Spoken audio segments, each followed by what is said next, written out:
So welcome to everyone. Let's get going. This is the sixth session in this lecture series that we're doing on emergent practices in South Asia, which is part of a larger project on the state of South Asia and the state of architecture in South Asia, which we launched in September. Today is the sixth session, so we'll cover at the end of the session 12 speakers, and it's just been absolutely amazing in terms of the range of work that we've seen, the range of issues that have been represented from around South Asia, which I think have formed a wonderful dialogue in terms of learning across these many countries within the South Asia region.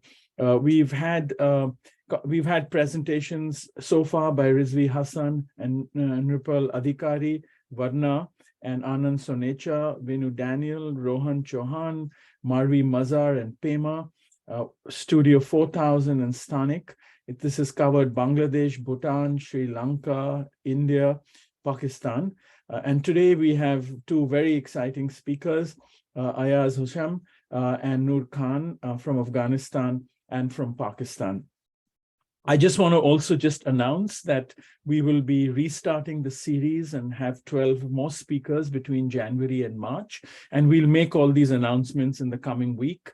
The speakers have confirmed, we are fine-tuning the dates, and we very much look forward to this session in 2023 of 12 more speakers, which will make a full collection of 24 speakers, and we, I think, in the process have been exposed to an amazing range of questions and discussions. I want to also just thank the LMSAI, that's the South Asia Institute at Harvard University, Hitesh Hathi and Selman Rafi, the South Asia Students Group, Pranav, Dhruv, Devashri, Rolo, Amna and Eshna, and the Architecture Foundation and Ela Singhal for supporting and making all of this possible. So today we have two speakers, as I said, Ayaz Hosham and Noor Khan. Ayaz will start, followed by Noor Khan. I will just do brief introductions and request you to stay with 25 minutes in your presentation so that we have time to talk to each other and have a discussion. I might interrupt you at 25 minutes, so I'm just giving you a heads up so we can keep on time. So I will start the introduction with Ayaz, who, after studying at Kabul University, he started his own career in building conservation, which of course exposed him to local crafts, traditions, both art and architecture in Kabul and the areas around Kabul, Afghanistan more broadly. He worked on a number of very interesting and significant projects that involved restoring Mughal gardens, a palace, and also the Kabul riverfront transformation.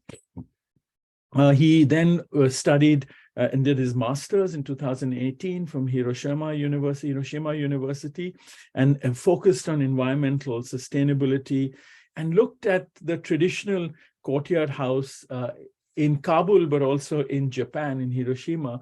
And we came across and were introduced to Ayaz when we were at the GSD doing a studio on Afghanistan, and he contributed a presentation and then a paper in a publication which will be out very soon, Ayaz, and he did a wonderful paper on the courtyard house. But I think he brings to his study not only the kind of qualitative understandings of what courtyards do for architecture in the local vernacular, but also tries very precisely to bring metrics to it in terms of a more scientific understanding. So I think in Ayaz, we have someone who is both interested in questions of representation, drawing, tradition, but also looking at some of these questions in more scientific and quantitative ways.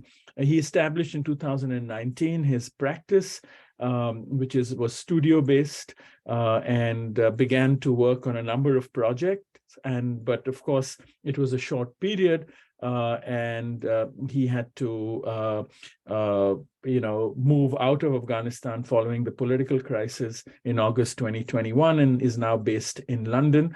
I'm very grateful, Ayaz, in the middle of everything you're dealing with, that you've taken the time to join us. So thank you for that. Noor Khan, our second speaker, his studio is called NKDS, which is Noor Khan Design Studios. It was founded in 2012. And he studied architecture from Beacon House National University in Lahore in Pakistan. He's been based primarily in Lahore, but it's amazing the range of things he's done and his practice has done in the short years that they've, the decade that they've been in operation. I almost don't want to talk about the number of projects because I can't believe there's so many, but clearly he's been very busy. But I think it's very interesting as a practice, the NKDS studio, because they work in many, many locations, including the Middle East. And they, I think, are an example of a practice that has, it's trying to balance and cross-subsidize what might be a business as usual set of projects, but then focusing on a few projects which begin to surface their real interests, but also to add to the conversation of architecture in the context they sort of work in. Of course, we've requested Noor Khan to only present a couple of projects, which I think in the context of these conversations make the most sense. But I just wanted to contextualize that, and I hope in the discussion we can tease out some of this, that is, the struggles of survival and also dealing with the broader environment and trying to influence the mainstream, so to speak, which is also, I think, an important challenge for architects. But within that, picking certain projects which are supported in ways they can be deeper design exploration. So, I mean, I think it's a wonderful dimension. And we have two, I think, exciting presentations today. Very much look forward to this. Ayaz, I would request you to start, and then Noor Khan, once he's done, you can share your screen and you can make your presentation, and then we'll reconvene with Eshna to have a conversation, I hope for at least half an hour. So thank you very much. Thanks to everyone who's joining us, people who've been here before, people who are joining for the first time, and I'm sure others will join as we start. So Ayaz, over to you, and thank you for being here. Thank you very much, Rahul. Thank you. And I want to thank the team as well for giving me this opportunity to rethink about my studio, and I get the chance to rethink about architecture in Afghanistan in general. As you said, it has been a little bit tough, a roller coaster ride for us. But to take you back to what our studio was doing since from 2019 to 2022.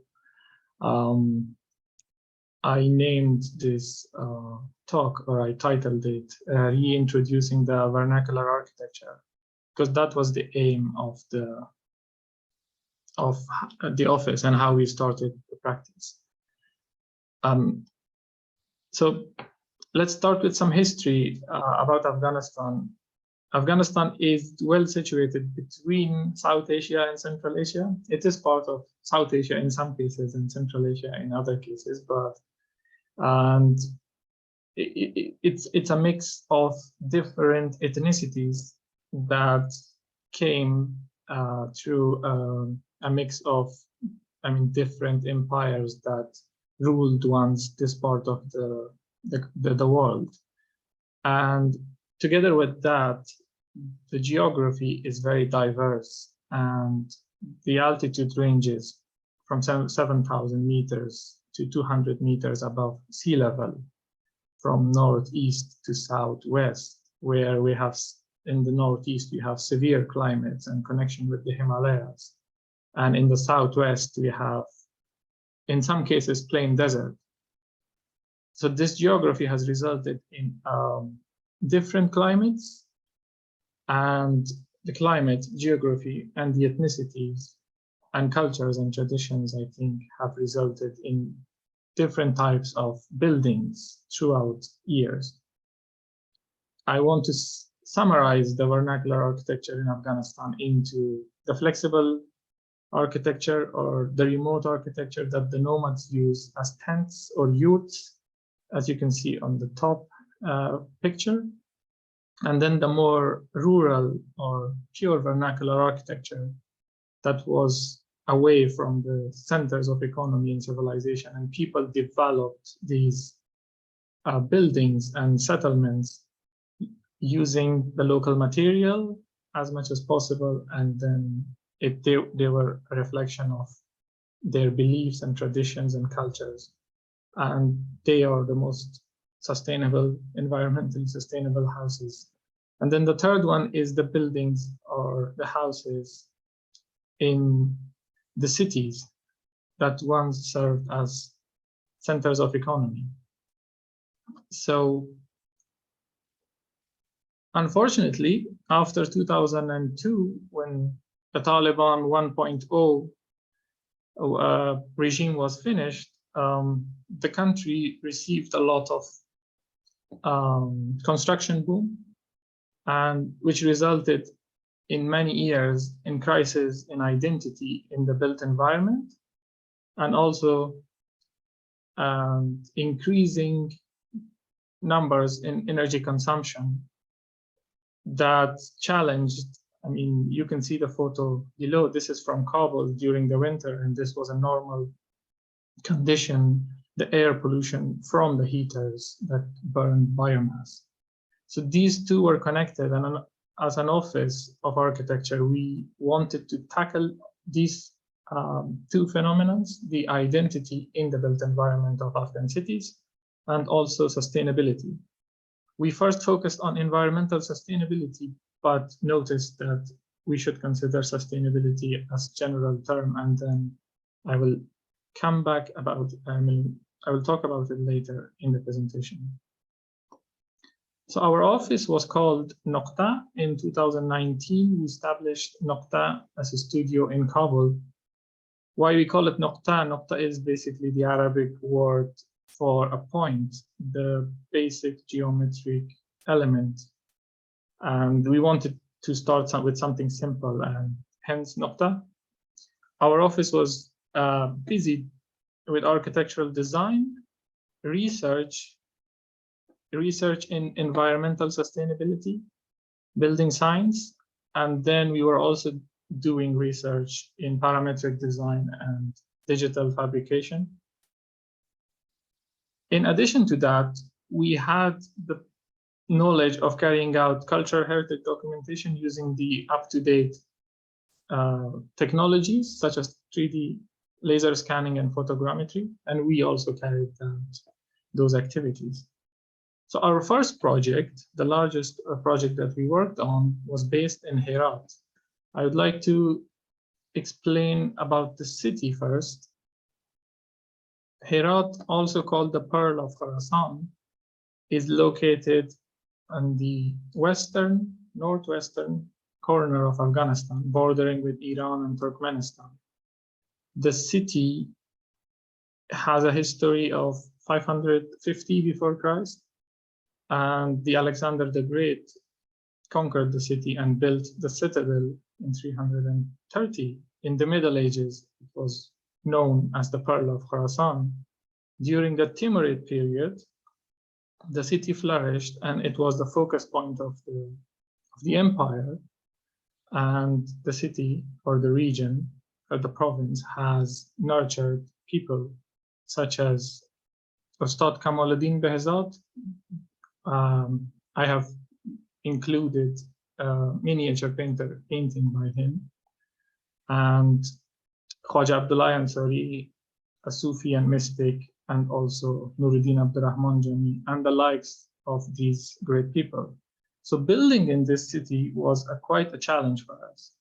And it was a challenge, and at the same time, it was easy, because our approach was to understand the traditional patterns, the traditional way of living and the traditional way of building. I mean, understand it deep enough, and then to translate it into contemporary architecture. So the figure ground of the old city of Herat on the left shows the citadel and the masjid and the mosque, the central mosque, as the two hubs of the city. And then the 4 gates, 5 gates, let's say 4 gates that access people inside the city.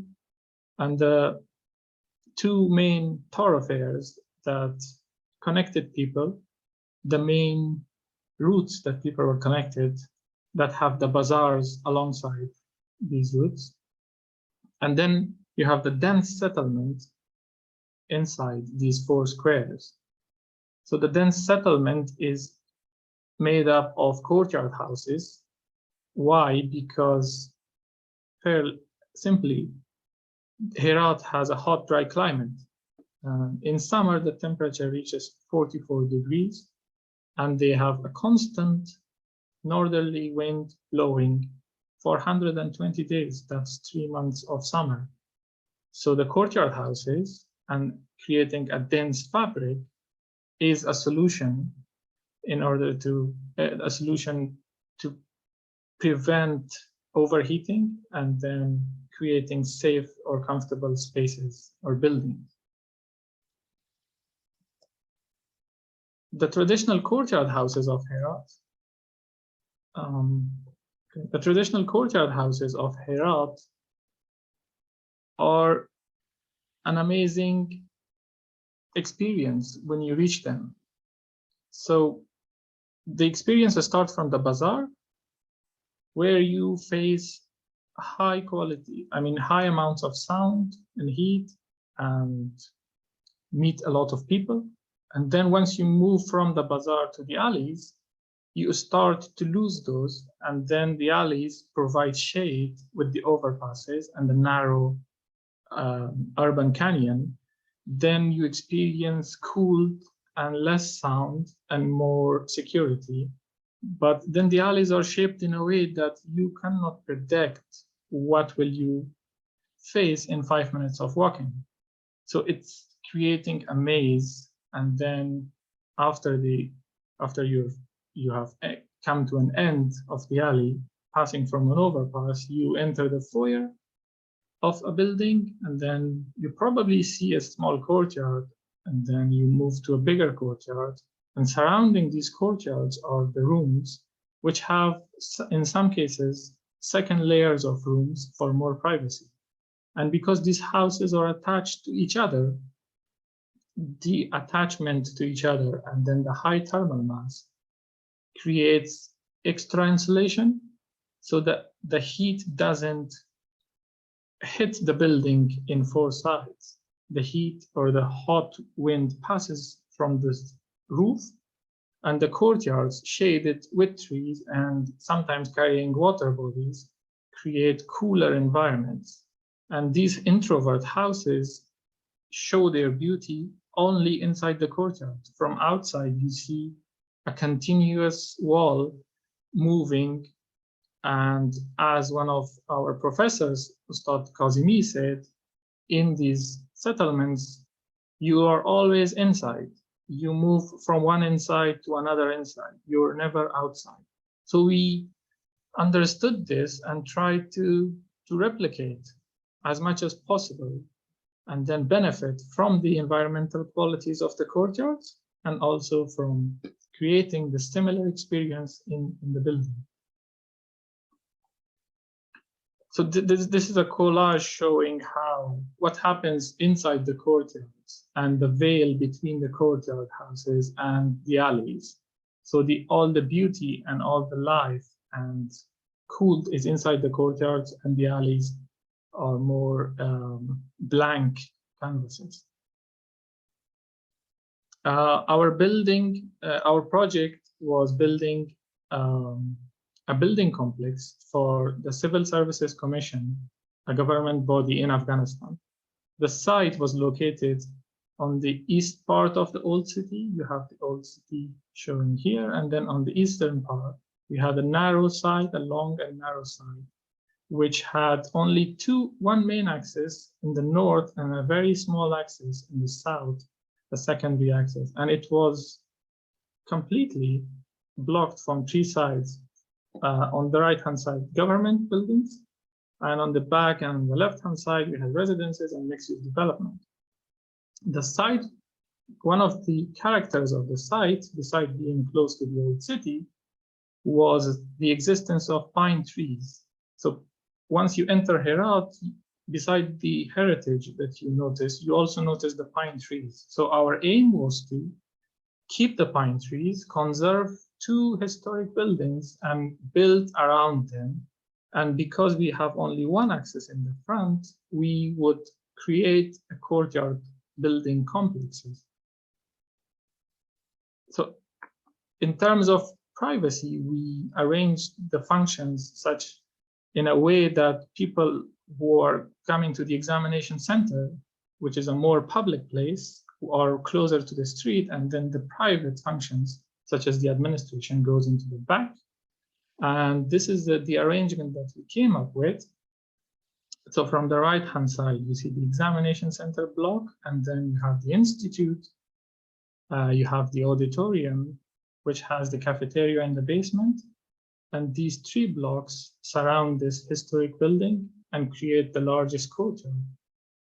And in the back, we have a sunken courtyard that is connected with the cafeteria, and then 2 smaller courtyards that serve the administration building. So as you can see in the massing of this building complex, the buildings are from outside very introvert, and everything is happening inside these courtyards. So in a way, we try to replicate the Herati courtyard housing typology.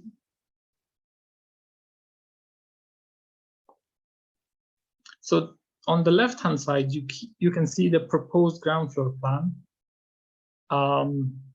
where you can see that someone coming to the reception, which is this number 1, has to go through this semi-covered alley and then pass through the canopies, come to a building, which is the 2nd reception, and then pass through another canopy, and then come to this administration building. So this whole journey exposes one to different types of light, heat, and then sound. It gives visual access to the courtyards. The biggest courtyard in here, and then the smaller courtyards that bring in light inside the classrooms. The institute is on the left-hand side, and the smaller courtyards bring in the light inside these deep masses. And then we have the auditorium at the center of the site, which has visual access to the northern and the southern courtyards. These are some visuals, the collages and then renders that we created for the project. On the top, you can see the brick screen mixed with steel canopy. And then on the background, you can see the elevation of the auditorium. The building is completely made out of brick as a veneer of concrete structure. And because in this traditional Herati architecture, you see a continuous use of niches as a way of breaking the monotony of the facade. So we try to use the niches and in a modern way, but we omitted the arches. We didn't use the arch. We didn't want, the client and us, we didn't want it to look close to a religious building, let's say, because it was a secular building and in 21st century. So we cut the arch and made it straight, as straight as possible. So this is the main entrance. You can see, just like I said, how we tried to treat the facade by introducing the niches and then treating the niches in different ways and giving it different depths. So the niches become colonnade, and then you have perforation that creates a semi-transparent visual barrier. And then you have bigger openings for the underground car park, let's say. We also used the tiles. So the Timurid architecture is full of covered with tiles, with traditional tiles, glazed tiles especially. So we try to use the tiles not in a very dominant way and always keep the tiles in the background. And we didn't play much with the tiles, and we basically used a traditional pattern and try to tweak it a little bit. And the colors that are very dominant in Herati architecture is a turquoise blue, and then the lapis blue, and then plain brick tile.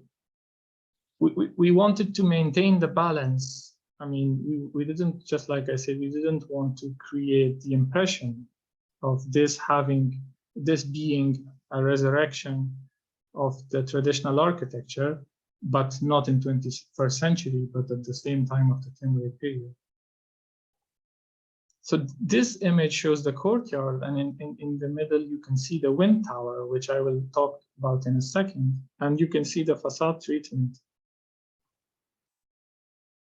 The deep courtyards that we use to bring in light, but at the same time the journey that one passes to the upper balconies and can see the small courtyards, and then someone who passes from the semi-open balconies and can access both courtyards visually was something that we were after. This is one of the renders of the small courtyard that I was talking about, and then the brick screen that creates privacy, and then play of light and shadow. So in the middle of the project, we had to place an auditorium. It's just a gathering place, a large hall, let's say. And so in the traditional architecture, you can see 4 units of domes creating, or more than 4 units of domes creating a larger space, or one bigger dome creating a place for gathering. So the result is something on the right-hand side. You can see the colonnades and then the arches, and then the domes rest on their arches. But the problem with this is that it restricts visual access. So you have these linear spaces with clear visual accesses, but you cannot create a 1 unit of space with these. You have to make the dome big enough in order to support that. So we tried to replicate this way of space making and simplified the domes into truncated square pyramids, and then removed the barriers, I mean, these thick structures, by using the truss, so that it's a way of showing how traditional architecture can be changed or translated into 21st century. So, and then the light is brought from the top inside this hall. The brick structure surrounds it, and it gives you a different feeling of being in a traditional building. So this is the plan, a very simple plan, and then a very deep, let's say, a terrace in here towards the main courtyard where people can gather and then socialize. But then at the center, you have these 4 units of simplified domes, let's say. On the right-hand side, I have an exploded isometric where I show the envelope, which is the brick veneer, and then the main structure, which is concrete structure, the trusses that support the ceiling, and then the dropped ceiling that shapes the simplified domes, and on top you have the coverings and then the iron sheet. This was developed by one of our colleagues, a very talented guy.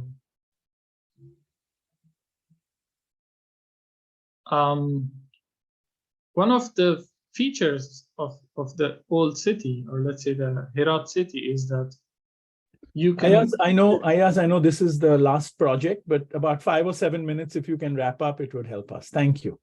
This is the last slide, yes. Yeah, thank you. one of the main features was using a minaret, and the minarets are very dominant in Herat city. They are very ornate and then work as landmarks. So we wanted to place something like this in the middle of the project because of the introvertedness of the project, you have to be able to locate it from far. And we tried to do that and then incorporated the water tank for the water supply of the project, and also a wind catcher, so that just like I said, the 120 days hot summer wind comes in, it's captured, and then we have water spray nozzles at different intervals. So the air comes in and then humidifies it. And once it gets out of this outlet, it's cold and humidified. So with the shade of the trees, this area, which is the main courtyard, becomes a comfortable place during the summer. In winter, you shut this sliding door, and then it doesn't perform. So this was something that we incorporated in our project. And at the end, I would like to take this opportunity and thank the team who was behind this project. Haris, who was the senior architect and principal designer, Sierre, Hashmat, Rasa, who were the architects, who worked tirelessly, and then Hamid and Basel, who are assistants. So the team looks a little bit male-dominated, and I can explain the reason during the Q&A sessions. This is it from my side, and thank you. Thank you, Ayaz. Thank you so much. Yes, lots to, we'll pick up all these conversations during the discussion, and I'm going to hand it over to Noor Khan to share his screen and share with us his work. Thank you. Thank you, Rahul. Thank you, Ayaz, for an amazing presentation. I certainly have a few questions for you, which will take this discussion forward.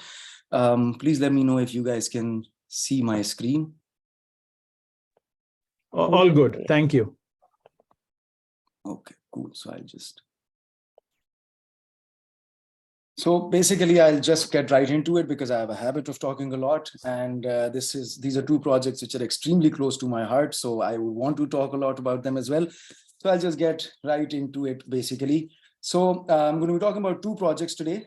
Incidentally, both of them are mosques. One is called the House of God, and we're going to be dissecting the House of God. And we're going to be talking a lot more about the House of God and then move on to the other project, which is Noor Masjid. Quite suggestive as the name, has got a story behind it. But basically, the idea and the concept remains the same, which, the sort of ideas that we developed and tried to execute in the House of God. We took it a step forward and will, inshallah, try and incorporate those in Noor Masjid. So basically, let's start off with the dissecting of the House of God. Just a little bit of an idea of the context of where I'm located. Where in Pakistan, it is pretty much the heart of, epicenter of Southeast Asia. As you can see, just about 100 years ago, we were subject to a lot of influences, direct and indirect, onto the economy, onto other things, which eventually result in, influences on architecture, obviously. So when it comes to religious spaces in my part of the land, there are a lot of cultural and religious connotations that are attached to it. And there are certain things that you just can't really break away from. It comes from where we are, it comes from the history that we belong to, it comes from the direct neighbors and the influences that we have been and who we were at, just 100 years ago. So, that's that. Like I mentioned, I'll be talking about two projects today. One of them is in Johor Town, which is pretty much the city center. The other one is in Manga Mandi. It's on the outskirts of the great city of Lahore. The one in Manga Mandi is basically the one we'll be talking about more. That is, we've named that the House of God, and it is located in an industrial area of Lahore. What you can see alongside here as well are a couple of four mosques where anybody living in Lahore cannot help but be influenced / inspired by these mosques. So the first one is the Grand Mosque, basically Badshah Mosque. The other one is the Wazir Khan Mosque. The third one is Moti Masjid. And the fourth one is Grand Mosque Behriya Town. The fourth one was made by a very celebrated architect here in Lahore, Mr. Nayyar Ali Dada. This project was completed in 2015. The other ones are obviously made by the Mughals and have a completion date of about 1635 to 1670. So, basically point being, anybody who wants to make a mosque in Lahore has to, go through certain case studies. However, this is the final product that we came up with. So, I'll be going back and forth with my presentation a lot. So basically, the first thing that you see over here is the lack of dome. That in my part of the land, as I mentioned earlier, is a huge deal because, form and the connotations attached with a mosque and how people perceive a mosque is equally as important as how people, deal with it and look at it in a very different way. Here is a place where I would really want to, congratulate the client. And it's a very commendable thing on the client, because when we presented this project, when we presented this sort of a dynamic shape to the client, not once was I asked the question where's the dome going to be, and how is the dome Islamic or un-Islamic and other things like that. Another thing that's very stark and really looks at you whenever you look at this image is the absence of ornamentation. That we at Noor Khan Design Studio are very strictly modernist architects, which is up for debate, obviously, all the time. But we do really believe in modern architecture, and ornamentation is only something that we don't really believe in. So, we try and avoid it as much as we can. And especially in a mosque. Even though, again, I would have to compliment the client on this one. This is perhaps the only project in my 12, 13 years of working that the client came up to me and said that there's no budget on this project. He said, you can go out, put up as much money as you like, do whatever you feel like doing, just come up with something, just come up with a religious place that people want to go inside and pray. So, the requirement was obviously very, very challenging, but then again, the client did everything he and his company could do in order to facilitate us. There's always this, whenever we want to create architecture at Noor Khan Design Studio, all the architects and all the think tanks that are sitting together, there's always this one concern of achieving timelessness. That's always there. It's a very difficult thing to do. 99% of the times we're not able to do it, but at least, we try to take pride in the fact that we try and strive towards timelessness. I would, however, like to explain what timelessness means at Noor Khan Design Studio. Timelessness to us is not a style. Timelessness to us is relevance. So the project should be relevant the day it was made. It should be relevant a decade after. It should be relevant at least 5 decades after as well, especially if I'm talking about a public building. What we do think about, 50 years in ahead, it should somehow respond to the context and to other things. Let's move forward. This is basically the industrial zone in Maga that I've already mentioned. This box that you see is exactly where the mosque is located. The mosque obviously is right at the center of the entire intervention, because they don't want a lot of people traveling from one end to the other during working hours. So, that's just basically what it is. However, this is a photograph as well. What it did was, in this context, we did not have to make boundary walls. We did not have to really concern about a lot of other things, even though this building is open to public on Fridays and on Eids and on other, ceremonial occasions when, the congregation gets larger. But by and large, it is basically for the public, this factory houses about 30,000 employees. So it's a lot of public, but, it's still sort of like in a gated environment, which basically allows us to, not have boundary walls and other things which affect the design. These are a few graphics which are very important to us, certain areas and highlights of how, we can connect the courtyards to the existing lawns in case, there is a bigger congregation. You can see that the courtyard is over here. If you guys can all see my mouse, the courtyard then connects onto the lawn area, which basically sort of like takes it to, pretty much the capacity can be pretty much never ending as much as we want it to be. This area, however, is very important. I will explain it over here as well. This area is basically where the Imam is the leader. This area is basically where the Imam Sahib sits when addressing a sermon or leading the prayers. This place is called the Mihrab. So, what we wanted to achieve in the mihrab was create a certain kind of halo which sort of elevates the status of the imam, which is sort of important in the mosque as well. The mosque is a place where the imam has a certain amount of hierarchy compared to the other ones who are following the prayer. So we wanted natural light to sort of, reflect that as well. One thing that's very important, again, links to the point of no ornamentation that I mentioned earlier. And the case studies in the mosque that I've shown, what happens in my part of land is that there's a lot of geometric patterns and a lot of geometry that goes on inside a mosque. And what I'm about to say is entirely my own theory, and anybody can disagree to that, and I'm open for a discussion on that. I really personally do believe that, we multiplied a lot of geometric shapes in order to achieve infinity. If you look, for example, if you look at a grill in a Mughal designed mosque, you will not be able to tell how many, circles are there or how many triangles are there. It sort of like takes you to infinity.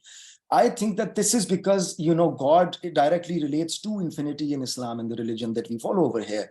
So, we sort of trying to achieve infinity and sort of trying to achieve unity or the oneness of God through a lot of shapes, which sort of lead you to infinity. Because keep in mind that unlike the Hindu temples or the Christian churches, we are not allowed to make any religious figures. We're not allowed to make human figures in Islam, especially inside a mosque. So, one way that the architects of about 300, 400 years ago, what the area that they, one thing that they figured out was that maybe we can achieve infinity through a lot of geometric patterns. We at Noor Khan Design Studios also trying to achieve infinity, but through absolute simplicity.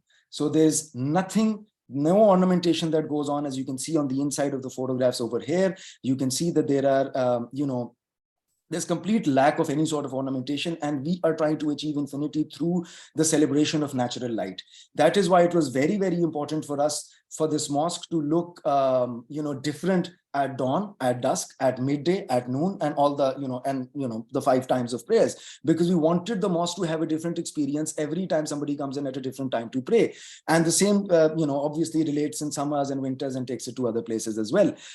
One thing, I want to go back here. One thing that's also very important, and this is something, again, very personal, something that I felt whenever going inside a mosque, was that it was very difficult for me to hold my concentration, given that there are so many ornamental elements inside a mosque that, somebody like myself who's a bit observant would not really understand or figure out that I'm standing in front of God, which is very important. And I just sort of like got lost in the patterns and the floral patterns and other things that were made in a mosque, just sort of like diluted my experience. So when we had the opportunity to design a mosque, we said, this experience is actually paramount to us. Here is what you will see, something very important. So when you're standing here inside the mosque, right, in a prayer, in your peripheral vision, you get to see nothing. There's just natural light, there's no view. However, when you're walking in or out of the mosque, you do get very beautiful views. So, it's a mix of best of both worlds, in the sense that you get the view, you get the light and everything, but it does not bother your concentration of how you're standing in front of God. This area where my mouse is basically the area for the female, which is a requirement in Islam as well. We ideally would want to design mosques for men and women, obviously with different entrances and different exits and everything. So, as you can see, when I'm sitting over here, I can look up, but I cannot see upstairs, and I cannot tell whether there are 10 women over there or 5 or 20. But when the women are praying, which is this place, they can actually go closer to the balcony and get to see, the Imam Sahib, which is basically this area. And this is basically what the females get to see from the mezzanine floor. So, the privacy is also there. It's, when you're making something that's stripped down to absolute simplicity, things get very complicated as well. So, for example, we had to give in fire escape over here, obviously, because it's a building that's going to be housing about 350 people on the inside. So fire escapes become very important. Fire hazards, they've had their own things. So we had to sort of hide things in plain sight. So, you see these are double-heighted, triple-heighted windows. This one double frame door that you see is a fire exit, actually. We've got fire exits on the other end as well. But, trying to engineer the building in a sense that things get very simplified was very difficult task as well. And again, for example, this is where the Imam Sahib would be sitting, and he's got a mic over here to talk and stuff and everything, hiding there, and amplifiers and speakers and other things was also a task, because we did not want anything other than natural light and the solidity of the space to be a player of any kind in this mosque. Again, highlighting my point, when you're standing over here in your peripheral vision, you get to see nothing. It's a dead wall. Obviously, you don't feel claustrophobic because of the abundance of light over here. But then again, every time you're walking in or coming out, the mosque sort of interacts with you, and everything happens through natural light, which was obviously very important to us because we were in this project taking natural light as a part of divinity as well. Not a bad time to talk about the materiality of the project as well, because again, if the client said, you've got an unlimited budget on this one, he did, however, also mention that, we do not want maintenance. We want maintenance-free solutions, and rightly so, because in a public building, it's very difficult to, maintain the building. And as an architect, also, we would want to provide maintenance-free solutions. So, this is a material which is called concrete patchwork. I'm honestly not sure if people are using it in other parts of the world or not, but this is something that a bunch of architects over here in Pakistan have come together along with vendors, did a lot of trial and error for about 7-8 years, and came up with this product, which is we call it concrete patchwork. So it's got cement, concrete, and a bit of titanium as well. It's very easy to clean. It's completely indoor and outdoor friendly, and does not require any sort of maintenance. So just this image is a nice thing in the sense to understand the sort of cultural things as well. So I don't know if this happens in other parts of South Asia or not. It really does happen a lot in Pakistan. Go to any public building, go to their staircase, people would rather touch the wall than the railing. And I don't know why. I got a small theory about it. I think because it's predominantly we come from a place which is 9 months or 10 months of extreme heat, and somehow walls feel a little cooler. So maybe that's why there's a reason why people do that. But instead of stopping people from doing that, because I can't do that, and it's sort of like out of my jurisdiction as well, as an architect, what we plan on doing is accept that this is going to happen, and then try and find a solution for it. So that is why, the concrete patchwork was then taken around, not only on the outside of the building, but on the inside of it as well. Here also, you can see that, there's a certain amount of marble that's been placed over here, because this is again a place that sort of like when cleaning is done and other things are done. So, water splashes are taken off and stuff. So we don't want even, maintenance 10 years down the line, even though concrete patchwork can sustain all of that. But, sort of, when we know that there's going to be a problem, might as well give a solution alongside it. And then just certain details, because we did, sometimes people think that because of the lack of simplicity of the project, there's a lack of detail in the project. That's not the case. We always say that wherever there is a, very simple solution to a problem, inevitably there's a very complex thought process behind it. It's just that the problem solving team has resolved each and everything in such a manner that it seems very, very simple as a solution. So yeah, these are then again certain graphics. This is an exploded axonometric, would be easier for all the students listening over here. So like I said, the entire focus was on the on natural light.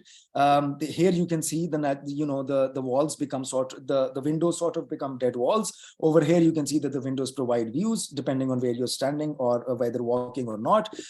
This is the courtyard that connects you to the lawn, which I have explained earlier. This is the mihrab where the Imam Sahib sits, and we've already mentioned the halo that we wanted to create and the hierarchy that we wanted to create for the Imam Sahib. And of course, the mihrab not only creates the hierarchy for Imam, does the perhaps one of the most important jobs that a mosque needs to do, which is orient somebody coming in that which way is the Qibla and the Kaaba, which is obviously facing towards Makkah.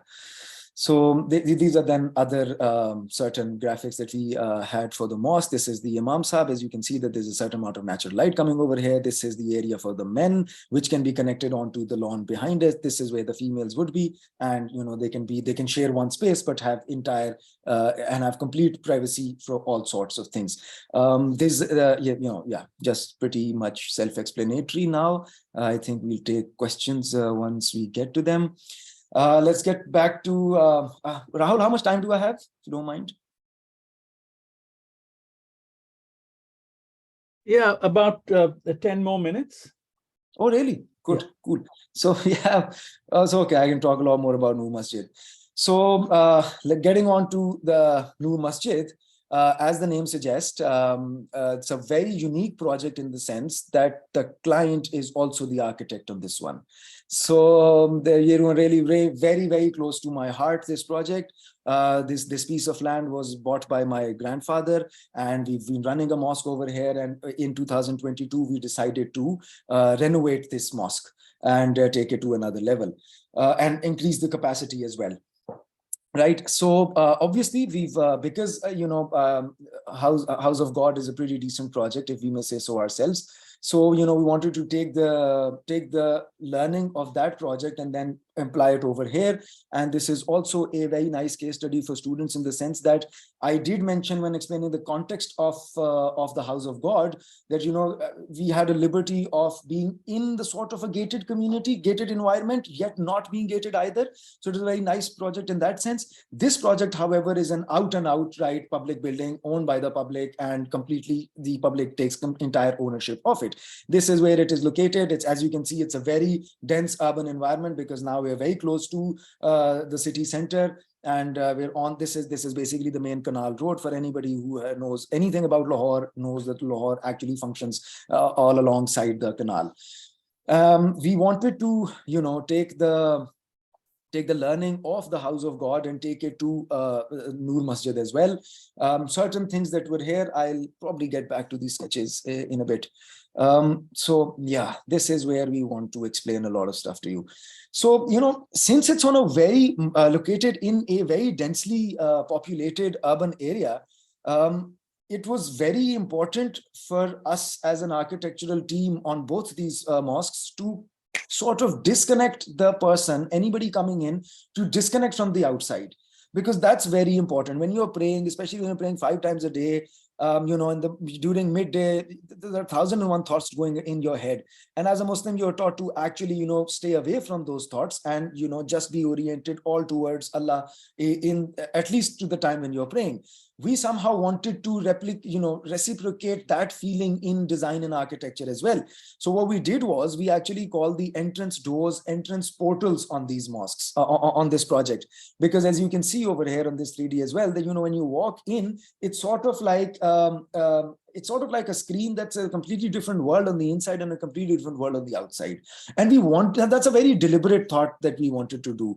And we're inshallah trying to achieve that as well, because of the simple fact that we want to disconnect from the outside world at the time that we are in the mosque. Obviously, the courtyard becomes very important because, like I said, that this is a communal space. So, we have this is a courtyard where children can come in and play, where people can come in and preach, where if somebody is a traveler and he wants to stay overnight, they can stay over here. If there are summers, they can stay outdoors. Otherwise, if it's winters, we even have provided them living quarters for people who are travelers alongside the Imam Saab's residence. The mezzanine level houses female prayer areas, which is obviously through a separate staircase and complete privacy. Things again taken from the House of God. So again, the concept was there, how to create windows that give you views, but when you're in a prayer, do not bother you, only give in natural light. So that concept is also there over here. And so yeah, completely out and out public building, and we want the public to take complete ownership of it as well. So yeah, that is why you see that this is the entrance portal on the outside, and we've given benches to it as well. So even if it is somebody who does not want to come into the mosque, because you don't force somebody to pray, obviously, but can still enjoy the mosque as a public space, they can come in here, they can relax, they can use the restrooms. If they want to sleep, they can sleep. If they want to, whatever, have a decent conversation. If they want to have a meeting, they can call somebody over. It's completely allowed and completely something that we not only endorse, but also want people to do over here when they're using this mosque. So, this is the separate staircase that we use for the females. This is the staircase that we use for maintenance and going upstairs, and for other services and IT rooms and other things. This was the ablution area that there was, and restrooms, and on top of it was the Imam's residence. And oh yeah, it's got a library as well, again in order to take the communal factor one step ahead. And yes, very important factor. It's a very difficult thing to explain to non-Muslims, but Muslims would easily understand this. So this mosque will also turn itself into a funeral praying mosque if need be. So, in order to do that, the dead body cannot come from behind the people praying. It has to come it has to come ahead of the people who are in prayer. So we actually given a very secret sort of a passage, a different passage in front of the mosque, which leads you directly to the minbar. So the dead body can come over there, and then Imam Sahib can lead the prayers of the funeral, if God forbid that ever happens. These are 3D renders. And again, the concept was there: abundance through natural light, absence of any sort of ornamentation, maintenance-free solutions, and, obviously things that are concerned with architects, how the sky would be touching my architecture on this one, because sky is obviously, again, directly related, to God and the presence of God and all of that. So you see that there's a different sort of quality of light. Obviously, it's very important for us to have, as architects on this project, was very important for us to create different sort of feelings and different sort of experiences at least at the 5 different times of prayers. So the only reason and the best way that we were able to achieve that is through natural light, because the sun changes, the sun quality changes, that automatically does half the job for us. All we need to do is then be wary of the fact that, at midday, there's a different type of sun. How do we use that in the prayer? At dawn is a different type of sun, and at dusk and at dawn and dusk is a different type of sun. So how would we incorporate that in our design? So that's where it is. One little thing, since I have the liberty of time and Rahul isn't stopping me, so I'll just dwell in a little bit longer and just zoom in. You just notice this thing. We've just created sort of pigeonholes over here. These pigeonholes are places where people will be people will be putting in their shoes, because one thing is also a huge problem, and sort of like bothers the experience of somebody like myself, who already does not have a lot of faith, going into a mosque. When you are walking into a mosque, or usually going into a lot of religious spaces, you see that there are a lot of shoes and slippers are lying around there, and it just kills the sort of environment. So we wanted to designate a place for those as well. So the experience of anybody walking in is always at the utmost priority. These are different case studies of light and how light would be coming in. In this project, we did face this problem, that there was a problem of too much light. So, we wanted to just sort of like control that as well, and just give openings which are, very much, very calculated, very calibrated, and then, come through that. This is where the site is as we speak. So, I'm sure people will ask me questions on it. Again, what I want you to see in these photographs is the quality of light and the framing of the sun, and the sort of connection with the sky that I was able to build over here, because we're dealing with such a dense urban fabric that there's not a lot that we can do regarding what's on our neighborhood, regarding views, but we obviously have the connection through the sky and natural light. So we wanted to further enhance that and take it forward as much as we can. This slide, obviously, again, very important in the sense that you do get windows, you do get natural light, you do get views when you're walking, but you do not get a view when you're standing in prayer, which was subject to a bit of criticism from the people in both the mosques. But luckily, we were able to convince them that this is perhaps the best way forward, in the sense that people should be able to concentrate and have a direct connection with God when praying, rather than appreciating how beautiful the mosque is. So we wanted to take a back seat as architects and enhance the experience rather than the structure and other things. So that's pretty much from my side, guys. Thank you so much. Thank you both. Thank you very much. My gosh, Noor, you covered a lot. We were wondering whether you were even breathing, but anyway, so that was good. Very well explained. So look, thank you both very much for your presentations and sharing with us your work, your views, your approach.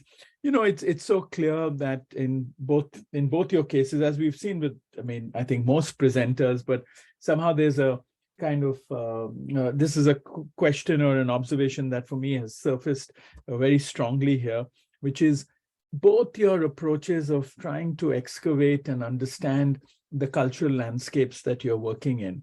And it's interesting that both of you touched upon the question of the presence of religion, the presence of religion as an important aspect of that cultural landscape. And I'm kind of really letting culture and religion blur here.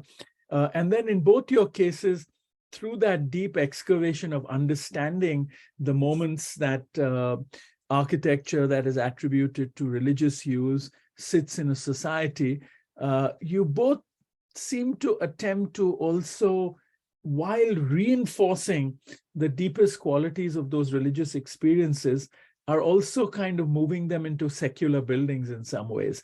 You're doing this programmatically by saying you could come and have a meeting, then that's allowed, or you could come and hang out. And Ayaz, in your case, just by the programs you bring to it, just the layers of imagery that you bring to it, because in your case, you did bring that layer of decoration, albeit not decoration in itself, but as surfaces that mark moments in the architecture. So the decoration also has a kind of a function beyond just that impulse to decorate, you know, in a sense. But I found that really interesting in both your projects, the kind of let me call it struggle, because these are all struggles. These are all incomplete. We'll keep improving them all the time. But these are, you're both, you know, you both put very central to your agendas, this idea of balancing the impulses that would go with the business as usual imagery of religious architecture, which creates its own forms of not oppression, but traditionalism.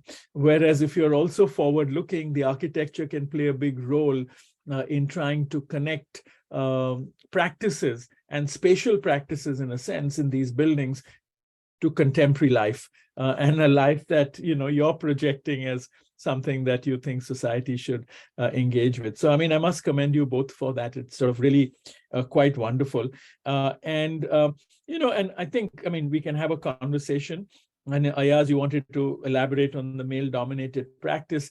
But I just want to pose a question as a starter to you both, and then we'll go into other things. Tell us a little more about your clients.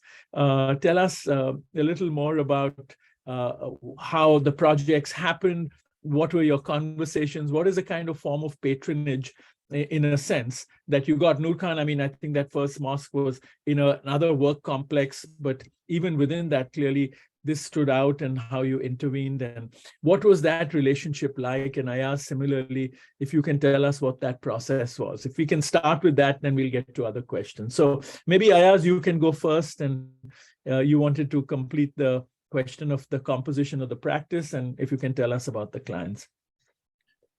Thank you, Rahul.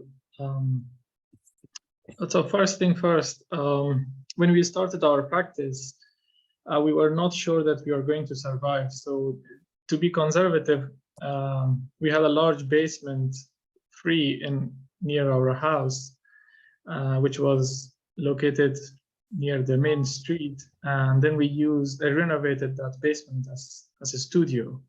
And once we settled down in the studio, it was always difficult to move out. And so the problem was that it was very difficult for girls and women to practice architecture in our basement. Let's say that was the reason we were keen to engage women, but it was a challenge for us because that was the first problem. The second was that we were both of us, me and my partner Haris, we were running the practice. We had full-time jobs, so we were running the practice part-time, and then we worked up until, let's say, 12 at night to run the practice. So most of the decision-making happened at that time, and the team, most of them joined us during the deadlines, and they helped us. So for women in that society, it was a little bit difficult to create a secure place. So that was the reason. And coming back to your second question, which I forgot, sorry, can you please... No, I mean, just tell us a little more about how that project happened. What was the client? Yes. What is the form of patronage? Now that you're not there, does it continue? Are you yet in touch with them? We're just interested in knowing that. So the client for this project, which was our first project, was the government. It was we received the project through a referral, and we had to present them the whole concept design in order for them to trust us. So we prepared something free, let's say, and then we built up upon it. And then once we gave the presentation, it matched what they wanted, because they were specifically after retranslating, or let's say resurrecting, the Timurid identity in the city. So we were lucky to have such a client. And in other terms, if you're practicing architecture in Afghanistan in private sector, that is quite difficult and different. It's really difficult to convince the client if you're doing a contemporary architecture, or if you want to do something that is not normal in the society. So we were lucky with the first client, but for the other ones, which were private clients, we really struggled. The city was getting ready for contemporary architecture, but it was a very slow process. So yeah, that's from me. And what has happened to the project? Has it been completed? Will it be completed? The project in 2021, end of 2021, the construction started, and it is still under construction, but the construction stopped because of the political turmoil. And I think the government has to focus on bigger priorities now. And I hope that it once again it will be built and the construction will start again. Mm-hmm. And that brings us to the problem of uncertainty in those regions. Mm-hmm. So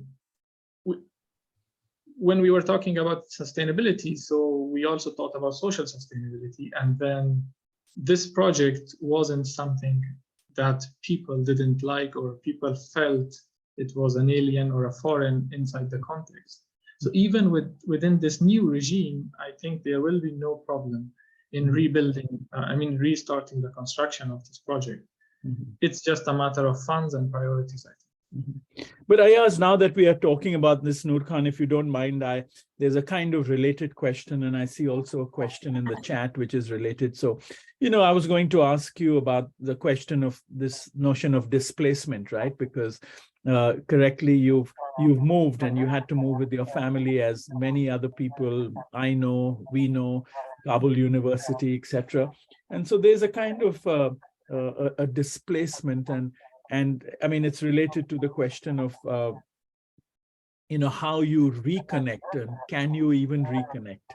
And there's a question in the chat which is related, so I'll just bring these two together, which is from Heinrich Wolf. It says that, a political turmoil globally has forced many people to move from their home countries. How has your move to London affected your work as an architect? And so to add to that question, I'll say, I mean, if you had to just share with us quite, in whatever way you like, and you don't have to, what do you think will be the next few years? You think you'll keep some connection indirectly? What is your hope? I mean, we'll just be curious to know, and please feel free to say as much as you think you feel comfortable saying. Thank you. Thank you, Rahul. So I think it was a very big shock for me when I had to leave everything behind on one day, and then decide to leave the country with my family. So we didn't take anything with us. I mean, the office is still there with all the equipment and everything. So I didn't think about this up until you contacted me. Up until then, we were thinking about surviving. So we were still in the survival mode. So the mode was on, and then we were thinking about resettling. We haven't resettled yet in the UK. But I found a job. I was quite fortunate to start working with this practice, and I found this connection with a project they have that has similar context, so it was easy to start working with them. But as an architect, I think the profession is the same everywhere, but your role in bringing an impact changes. if you are in an underdeveloped or developing country, you can bring a lot of change within the lifetime you have. If you're working in a developed country, you are part of that change, but there are so many others in that pool that your impact is quite small. So that is that's what I noticed when I started working in here. I hope that someday we have political and economic stability and people have access to the basic rights. And I go back to my country and continue what we were doing. It's just a hope. And as an architect, we feel that what we are doing is really important. But there is a moment then that you notice that, I mean, without a political and economic stability, people will not build. And once they do not build, they do not need architects. But on the other hand, people who are displaced now and humanitarian architecture needs more architects. So after you contacted me, I thought about it, and I'm thinking of how can we contribute? I mean, how can the team contribute? I'm too tired to start working. It's tough working in London. How can my team contribute to the humanitarian architecture and with the NGOs that are working on the ground? So thank you for bringing this up. Thank you, Ayaz, and I hope this forum and the community we are building here can help you have those thoughts taken forward and through. And so we're very glad you're part of this conversation. So Noor Khan, just to kind of repeat my question. Rahul, am I allowed to ask Ayaz a question? Yes, please do, please. But why don't you save that for later? First, answer your question. Yeah, Sure. Absolutely. So, no, Noor Khan, just tell us a little more about the client, the patronage. I know one of them you've initiated. Just what it's like pulling a project like this through. Some things you alluded to in the course of the conversation. Yeah, just your response. So yeah, I mean, in pretty much any successful architectural project, at least in my part of the land, one has to really complement the client, because without the client, you don't really end up getting successful projects. Usually clients, Ayaz is nodding, so I'm sure we've been in the same boat many a times. Usually, one thing that I learned very early in my career was not to share my best ideas with the clients at all, which is such a shame, because once they're built, they can understand it. But on drawings, it was very difficult for them to understand. Even you can show them plans, you can show them sections, you can show them 3Ds, you can give them a VR tour. You know, it's just they just lack. For anybody who lacks that sense of imagination, it's very difficult for them to go anywhere. That is where I feel in our part of in my profession, trust becomes very important. So if a client is willing to trust an architect on the ideas that he or she brings to the table, that I think is really, for a half decent architect, solves half the problem right there and then. So I have to really compliment Style Textile over here. Took special permission from them to mention their name over here. It was their factory, their textile based factory here in. They've got a series of factories. One of the factory was the one that we made this mosque in, and the client, like I told you, is one of the richest people in Pakistan, and came up to me and said that there's going to be no budget on this one. I will, however, be honest with you, because when such a influential and a rich client comes up to you and say that there is no budget on this one, you do kind of go back to the drawing board and say, do I want to make a mosque that does not cost a lot? But then again, we decided to, but then again, we had a discussion, just like Ayaz did with the government. We did it with this client, even though we were working with him on other projects and making different things for him.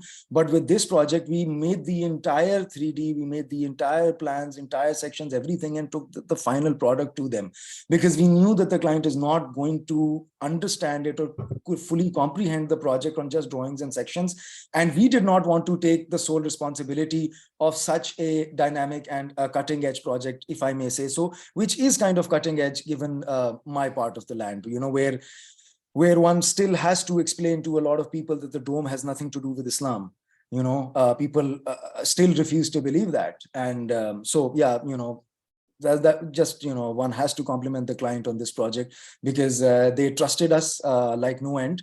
And we also did as much as we could to, share the materials with them and share the space with them. And we did get resistance throughout the project, not resistance, but, when a client calls you up at an odd hour and says, I want you to maybe place this bit of ornamentation on the mihrab wall, it's get very difficult to, contain the client at that time. But we did that, and we said that, sir, you've trusted us on so many other projects, just trust us on this one as well. And plus, we're stripping things off of the building. If you don't like it, you always have the option of ornamenting it or putting up paintings and putting up other things later on onto it. And I would, however, mention here as well, I think we've, as Noor Khan Design Studio, have received the best compliment of our lives on this project. Once this project was made, I got a call from one of the CEOs, and they called me and they said that we want to just congratulate you. And I said, why, sir? He said, I'm not a very religious person. I was going around the factory. I looked at the mosque that you've built and I felt like praying. I said, okay, fine. We've done That's a something. good compliment. Right. Yeah, thanks. Yeah. So why don't you ask your question to Ayaz, and then I'll hand it over to Eshna.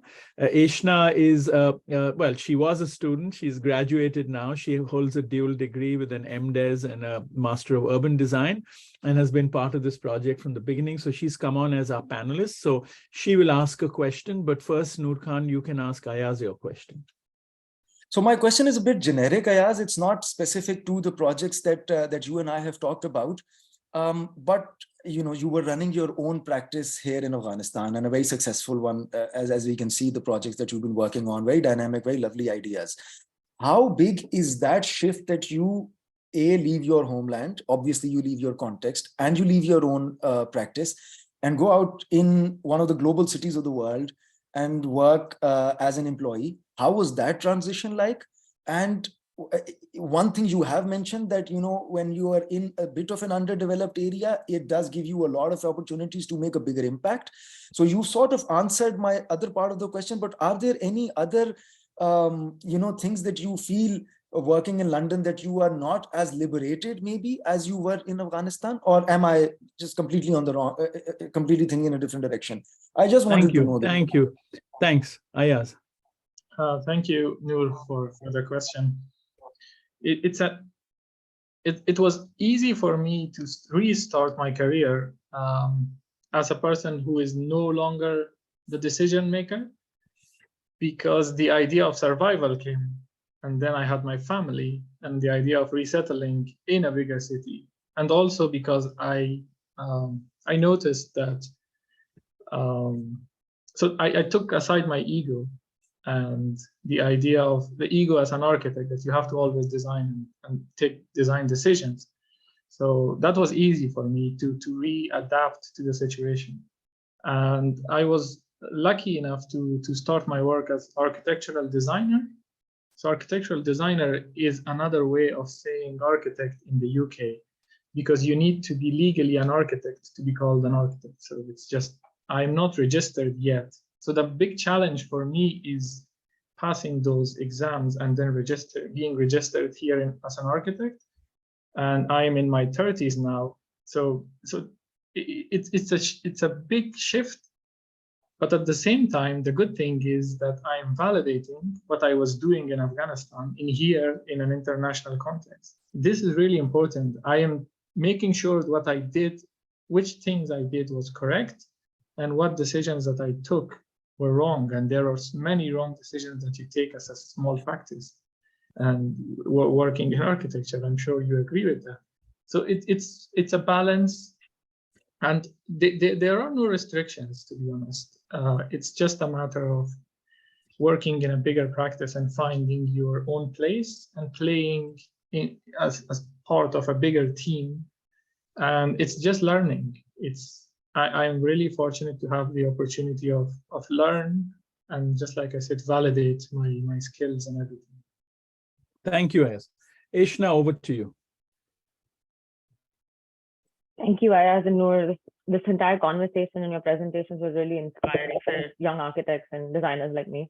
I had a question that I'm going to pull from the chat first, because we have some interesting conversation in the chat. And then I'll pose that's specifically to you, Noor Khan, which comes from Nimra Khan. She asked, how do you strike a balance when designing a cultural hallmark such as a mosque, not alienating to people, yet contrasting tradition? So a balance between like doing something new and tradition. That's the first question she's asking you, Noor Khan. And my question to both of you all after that is about how the way you presented your project speak to a very specific sensibility that you bring to design, which is influenced by your culture, right? So how do you take these ideas of explorations to other contexts that you're working in? Noor Khan, you with doing projects around the world, and Ayaz, now you working in London. How do those sensibilities and processes go to other places? I would be curious. So Noor Khan, over to you. Okay, so I'll answer the first question first, which is what I understand of the question. The Nimra Khan is asking if how do I incorporate traditional values of architecture in the sort of designing that I'm doing? Is that what she's asking, Eshna? Yeah, I think she's saying that you're building very contrasting and interesting or radical ideas in one way, but you also have the traditional to balance. So how do you do that in your work? Yeah, so that's a good question, actually. So there are two things about it, and I'm going to keep this short. I'm going to talk a little quickly as well. One thing that I really do believe in is the fact that, you know, the sort of traditional architecture in my part of the land is unbelievable. I mean, the Mughals were perhaps the strongest, the Mughal emperor was the richest person on the planet of his time. We were very good at geometry over here. We were very good at understanding the materials of the land that we were based in. So I really do genuinely think that of traditional architecture, especially when it comes to mosques, we've sort of hit the epitome of it. It's very difficult to take it to a next level now because, you know, anything and everything that we can imagine has already been done, and it's been done 300 years ago. So as an architect, what I want to do is take the essence of those traditional elements and try and put them in a contemporary architecture and see where I can go with it.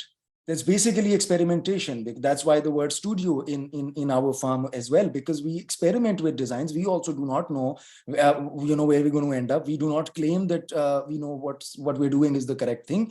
We just have a few theories and we try and experiment with them through architecture and see where we end up. So, you know, we always want to look into the future rather than the past, because the past is already so beautiful. I kid you not, there's no way I can compete with it. So if I want to leave a mark, I would rather look towards the future and work on radical ideas that maybe have the opportunity of us as a team coming up with something very special. So that's the answer to Nimra's question. What was your second question? I'm sorry. My question is that you all both work in very global contexts. Now you work in different projects, so does Ayaz, and you all have developed certain sensibilities and experimentation with elements of architecture in your own context. Do you take that to these other contexts, other countries, other cities, other projects? And do you believe it's valid to do that kind of work? Okay, so that's a very nice question. Sorry, I'll answer this first, and then maybe you can take over. So, Eshna, the thing is that, yes, you do take a lot of sensibilities when you go to a different context, but sensibility is stripped down to an idea, not in form. So I will take the quality of light, for example, in a mosque or in any building here, which is a very traditional sort of a building. And if I want to say build somewhere in, you know, Nepal, right? For example, taking the materiality out of it, the light quality, the spatial quality, and other qualities which are essence of the design, I would definitely want to replicate or take over to a different context, but not the form, not the materials, not other things. So yeah, I mean, that you know, what you're asking is actually partially what I was trying to ask. Maybe I could not phrase it as nicely as you did. When I was asking, I asked that question, that when you went out of the Afghani context and went to London, how does that context matter? But then again, you know, his mindset is obviously he's answered that very nicely. So yeah, I would take the essence of everything, but not the forms and not the things that you can see pretty much. The things that you can feel, yeah, I'll take those with us. Thank you so much. Yeah, so I agree with Noor. I think it's a very good question. It's a coincidence, although I don't believe in coincidences, but for the practice that I'm working on right now, I mean, their approach is quite similar to what we started in Afghanistan. If you see their projects in Doha, I'm not sure if I'm allowed to take their name or not, but so it's not about copying what people did in Afghanistan and then pasting it all over the world. It's more just like I said about the essence and the approach as an architect, how deep you excavate, just like Rahul said, and how deep you go and find those layers that have resulted in that built environment qualities. So it can be the light, it can be the material, it can be the experiences, it can be I don't know, the traditional or the social beliefs, it can be the geography or the climate. And in most cases, it's a mix of both, all of them. So you have to find them, understand them.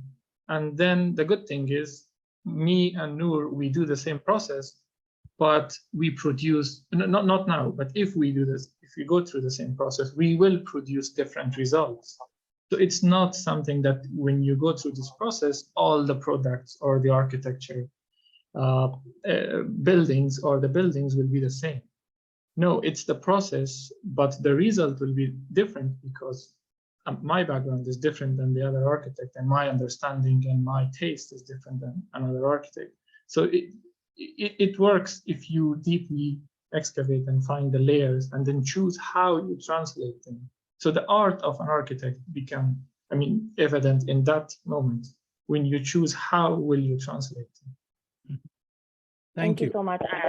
There's a question in the chat for you as well, if I may, building on the climate question you raised during your talk. It's from Tyra Rana. She asks, as we know, the city of Lahore, that's for Noor actually. As we know, the city of Lahore is facing issues owing to climate change. How does your practice, and particularly these projects, add to the conscious sustainable development in the context of South Asia? Maybe a quick answer to that, and I'll hand it over to you, Rahul. Sorry. That's a very important question. That's a very, very important question. And Saira, I'll be honest with you, most of the times it boils down to the client. We obviously suggest them what to do, but whenever there is a budget restraint, things do get very difficult. However, if it's a good client, like the one that I've shown, the House of God, very good client, very educated, very easy to talk to, very accepting of new ideas. So we actually got all these listed, all these buildings listed in the platinum or the gold category of LEED certification. So, wherever we have the ability and the opportunity to look into the environment, we definitely do so. However, where we cannot do that, and the client A can genuinely not afford it, or B is not smart enough, not educated enough to understand the implications that the architecture is placing on their context. So what we try and do is we try and really honestly try and reduce the carbon footprint of everything. So we try and use very vernacular materials. We try and use material and labor, which is and the workforce, which can be recruited from the nearby areas. And if for that we have to change the design a little bit, we've done that as well in the past, because environment is at the center of everything. Nothing will exist if that goes. And in Lahore, it's getting really bad, especially in the start of the summer, start of winters. So yeah, we're very sensitive to that now. Thank you both. Thank you, Eshna. I think we are coming to time. I just sort of want to end with just a few comments, which just to reiterate how I'm so struck by how both of you have tried to grapple with an understanding of tradition, with practices, with excavating the context and excavating the site. I think Ayaz, all your beautiful analysis of Herat and the sequence, the privacy gradient and climatic readings, and what the courtyard house has meant culturally. These are very deep excavations of the site, of the culture. And I think, Noor Khan, you've sort of, in your own way, in a completely different way, struggled with it in more abstract terms. I mean, you didn't show us drawings of 10 mosques and analysis, which I'm sure you've done, but from it you were extracting principles which you think are relevant for today, will be relevant for the future, and how you're challenging ornamentation, because that impulse to adorn is something in South Asia we can't get away from. It's deeply ingrained culturally. And so therefore it's a form of confrontation also. It's a form of resistance, or whatever that word, the appropriate word might be, in a way to kind of pose new paradigms. You're building a mosque in a factory complex which has workers perhaps which have a great diversity even of ethnic backgrounds and many other things, and how you kind of neutralize all of that so that it can be all encompassing and in a funny way secular in some ways. So they're just, I mean, I think in South Asia we all deal with contradictions in every decision that we take, because the diversity, the pluralism, the cultural embeddedness, the deep traditions are just so complex that to navigate it becomes difficult. And I also want to say that, and this is something for a later discussion, I hope this becomes a community and we can regather, have you guys represent in 4 or 5 years with reflections and things. But in both your cases, from the little bit I've got to know you all in our preparation conversations and others, is you both face interesting challenges within the context of your practices.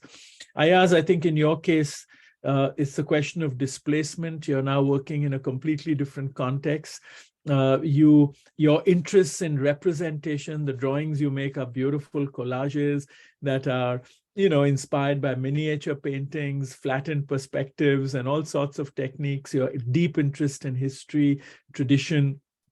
And I hope I hope you can cultivate that as in a way to keep your connection with the context alive, for not only the world to learn from it, but also for you to, in a sense, keep that literacy to go back to rebuild at some point that is appropriate. And I hope that'll happen. I hope we'll meet here in many years and you can share with us some of those experiences. And I think, Noor Khan, you face another kind of challenge. And, we were very struck by these two projects because you have found space within a much more complex and much broader based practice, which does things sometimes you have not as much control as you have on these projects. Sometimes as I call it, the impatience of capital determines the decisions you make, not your impulses and understanding of deep cultures. And so I personally admire very much that you've made space within your practice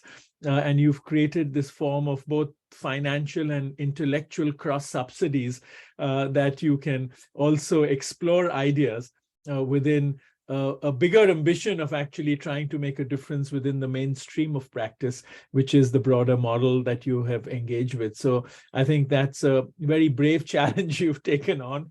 And judging by these two projects, we hope to see you make space. We hope to see you slow down and make capital more patient so that it can be at the service of society more broadly, like you've demonstrated in these two projects. So with that, I just want to thank everyone. I also want to thank those of you who are listening to us. Not only appreciate your connecting with us, this will all be up on YouTube soon. We'll publicize it. We'll send you all the links so you can spread it even further.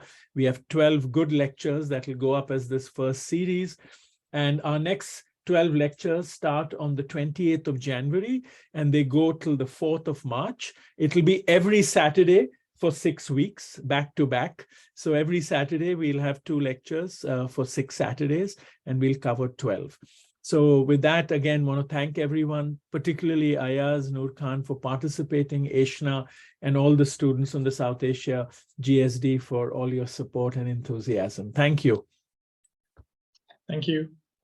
Thank you.